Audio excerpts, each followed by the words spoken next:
Ketua KONI Kabupaten Pesawaran, Sony Zainhard Utama ditetapkan sebagai tersangka terkait kasus pengrusakan bangunan pagar tembok di Jalan Yosudarso Wailuni, Bandar Lampung. Kasubdit Penmas Polda Lampung AKBP Rahmat Hidayat mengatakan, Sony ditangkap setelah diduga memerintahkan dua tersangka, yakni RS dan KT, untuk melakukan pengerusakan terhadap bangunan tembok pada 24 Desember 2021. Menurut Rahmat, saat ini Sony Zainhard Utama telah dilakukan penahanan di Polda Lampung. Sementara itu untuk tersangka RS belum dilakukan penahanan karena sakit. Sedangkan tersangka KT bakal dilakukan pemanggilan paksa. Tersangka ini sudah saya sampaikan tadi, inisialnya SJU, SP, dan RS. Ya. Dan untuk saat ini SJU sudah dilakukan ketindakan polisian, yaitu upaya paksa, kita lakukan penahanan. Ya. Sudah 2 hari.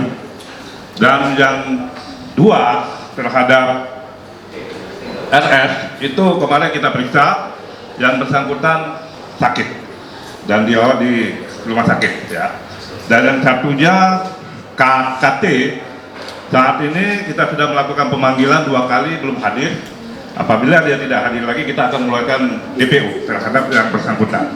Akibat perbuatannya, para tersangka bakal dijerat dengan pasal 170 KUHP Junto pasal 55 ayat 1 atau pasal 406 KUHP ayat 1. Sementara itu, kuasa hukum Sony Zainhard Utama, Ahmad Handoko mengatakan, pihaknya akan melakukan upaya penangguhan penahanan terhadap kliennya yakni Sony Zainhard Utama.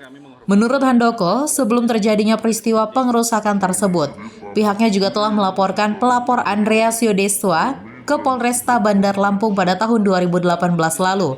Namun hingga saat ini kasus tersebut belum ada perkembangan. Perkara ini adalah perkara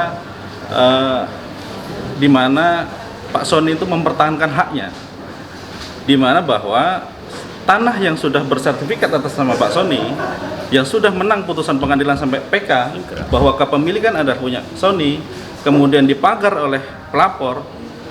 Sekarang justru pelapor melaporkan Sony dengan sangkaan pasal pengerusakan bersama-sama. Jadi sebenarnya perkara ini adalah perkara dalam rangka Sony itu mempertahankan haknya selaku pemilik tanah yang sah. Itu poinnya. Kedua, bahwa kami juga pagar dari Sony ini juga dirusak oleh pelapor dalam perkara ini. Kita sudah lapor ke Polresta, kami minta persamaan di muka hukum.